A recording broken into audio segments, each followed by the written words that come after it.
Hello, welcome है आप सबका हमारी series NCERT line by line में। चलिए कंटिन्यू करते हैं, पढ़ते हैं नया chapter cell cycle and cell division. पिछला चैप्टर हमने पढ़ा cell the unit of life. उसमें हमने पढ़ा कि सेल एक बेसिक यूनिट है। तो पता चल गया कि सेल एक बेसिक यूनिट है। सेल कहाँ से अराइज होती हैं? तो सेल थ्योरी में हमें रुडोल्फ वर्चोव ने बताया कि cell arise from pre existing cells.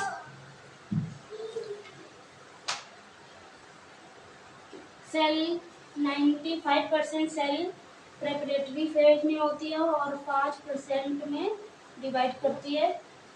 Cell division का फेज जो होता है उसे एम फेज कहते हैं।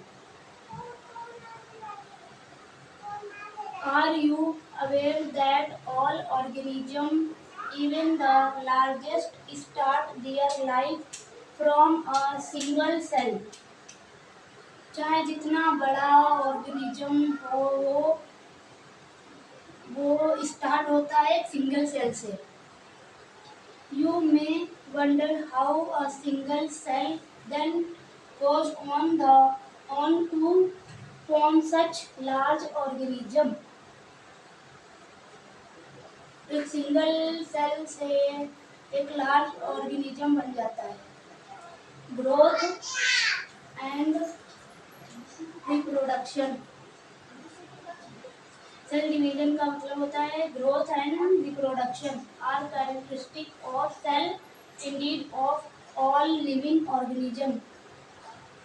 ऑल लिविंग ऑर्गेनिज्म के कैरेक्टरिस्टिक है growth and reproduction. All cells reproduce by dividing into two with each parental cells giving rise to two daughter cells each time they divide।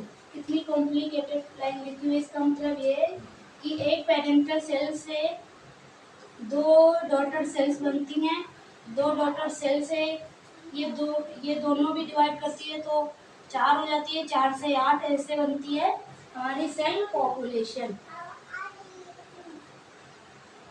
The newly formed daughter cells can themselves grow and divide, giving rise to a new cells population, जो कि है cell population, that is formed by the growth and division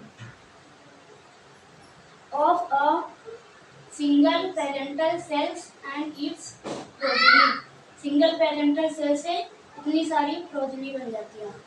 in other words such cycle of growth and division allow a single cells to form a structure consisting of millions of sales.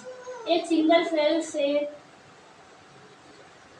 चाहे unicellular हो या multi cellular हो तो वो बनता है सिर्फ single cell से और सेल डिवीजन से। Cell division is a very important process. Cell division all living के लिए ये इम्पोर्टेंट प्रोसेस है in all living organism. During the cell division of a cell,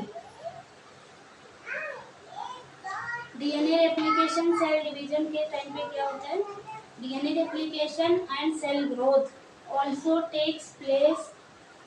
all these process, ये सारी process cell division, DNA replication and cell growth hence have to take place in coordinated. ये सारे process coordinated होते हैं। Cell division, DNA replication and cell growth way to ensure correct division and formation of progeny cells containing intact genome। इनका function coordinated होता है क्योंकि इनका cell जो डिवाइड होती है दोनों में ना बराबर जेनेटिक मटेरियल जाना चाहिए, नहीं तो जेनेटिक डिसऑर्डर हो जाती है।